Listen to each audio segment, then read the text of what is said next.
No, mambo vipi mtongo wa nguvu, ni mimi mtangazaji wako Kevoo TV, na kukumbusha usisahau kusubscribe channel yetu na kulike na kushare na kucomment ili kupata habari zinazotrend mtandaoni zaidi na zaidi. Bwana, story ambayo inatrend sana mitandaoni kwa sasa hivi, Yanga kuingia kwenye usajili kumchukua Charles Ahoua. Yanga ameamua kufanya ubabe ambao Simba kwa sasa hivi nao anataka kuufanya.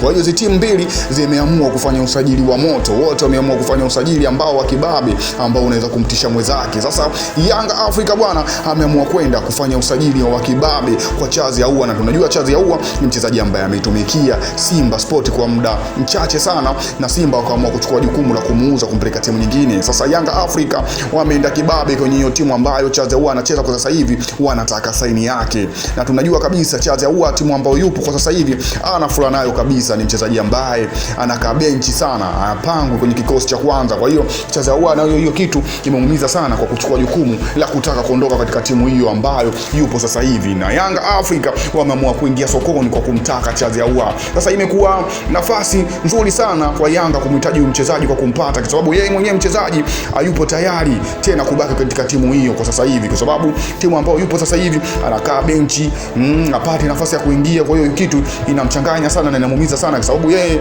ukimwangalia Charles Ahoua anavyosema ni mchezaji mdogo sana ambaye anataka kucheza na anahitajika kuonesha uwezo wake katika mechi mbalimbali, na anahitaji kuonesha ubora ili aendelee kufika mbali katika kisoka. Lakini timu ambayo alifikia sasa hivi pati namba bado haoneshi uwezo, anakaa benchi sana. Kwa hiyo iko kitu kimemuumiza sana, yeye mwenyewe hayupo tayari tena kuitumikia hiyo timu ambayo yupo sasa hivi. Kwa hiyo naona nafasi bora sana kwa Yanga Afrika kwa kumpata mchezaji huyu, kwa sababu ni mchezaji ambaye kusema kweli uwezo wake tuliuona sana hapa Tanzania, na alionyesha uwezo mkubwa sana akiwa katika klabu ya Simba. Sasa inasemekana muda wowote Yanga Afrika wanakamata saini yake. Sasa hivi wapo kwenye maongezi kwa mhitaji huyu mchezaji, kwa sababu ni mchezaji huyu pale timu ambayo anacheza sasa hivi ana umuhimu kama alivyokuwa Simba kipindi cha nyuma, alivyokuwa katika ligi hapa Tanzania. Kwa hiyo imekuwa rahisi sana Yanga kwenda kupata saini yake, sababu ni mchezaji ambaye atumiki sana katika hii timu. Kwa hiyo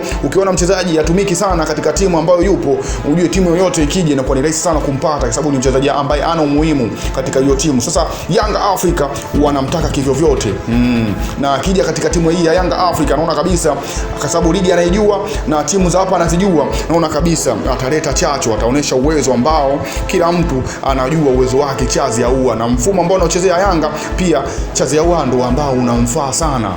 Kwa hiyo naona kabisa Yanga Afrika wanaenda kuwini kumpata mchezaji huyu. Kwa hiyo yangu ni hayo mtongo wa nguvu, na kukumbusha tu usisahau kusubscribe channel yetu na kulike na kushare na kucomment ili kupata habari zinazotrend mtandaoni zaidi na zaidi. Yangu ni hayo mtongo wa nguvu, asante sana.